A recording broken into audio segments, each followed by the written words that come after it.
times of difficulty. Hypocrites are very fond of comfort.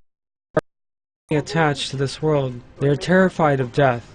If all the conditions and means are in their favor, then they act together with Muslims. So long as their interests are not harmed, they lay low and stay small among Muslims. Even if it is hard for them to do so, they even face up to doing many things they do not want to do for the sake of appearing to be one of them.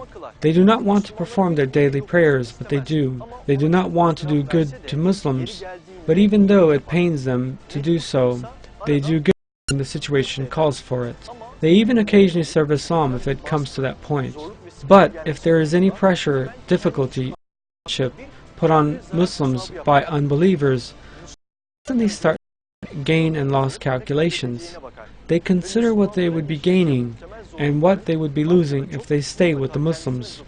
And they take into account that the possible hardships awaiting Muslims would more or less touch them as well. That is one of the greatest fears of a hypocrite, because it is themselves anything in the world, and this would hurt them. Right at this point, they decide to leave Muslims. In a verse of the Quran, God draws our attention to the cowardice of hypocrites. They swear by God that they are of your number, but they are not of your number. Rather, they are people who are scared. Living on the path of God and participating in an ideological struggle on the side of the truth requires courage in the face of ordeals.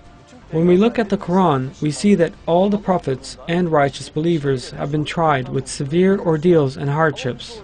All these daunt hypocrites because at the time of hardship, there are many topics one needs to relinquish.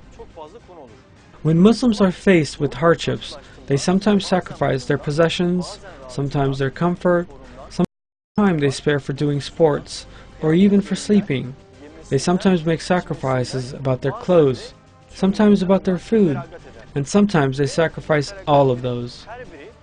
Each of these sacrifices is a pleasure for them. But the hypocrites who have devoted all their lives to this world find this very difficult and terrifying. That is why when the hypocrites face difficulties, they try to find another place for themselves to seek refuge in.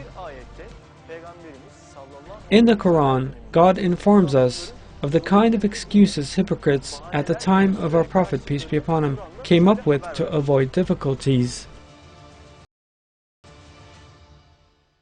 If it had been a case of easy gain or short journey, they would have followed you, but the distance was too great for them.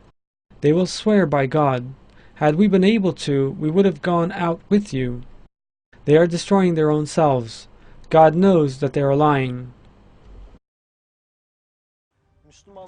The times of difficulties, hardships, and trials Muslims face are actually very valuable times in which the hypocrites reveal themselves and show their true colors.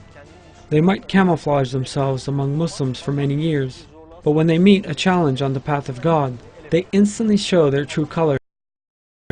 Every threat, injustice, pressure, or slander faced on the path of God is an honor for Muslims. For a hypocrite, on the other hand, that would almost mean giving up this world. Accepting such a situation would mean their giving up their hypocrisy, which they would never ever.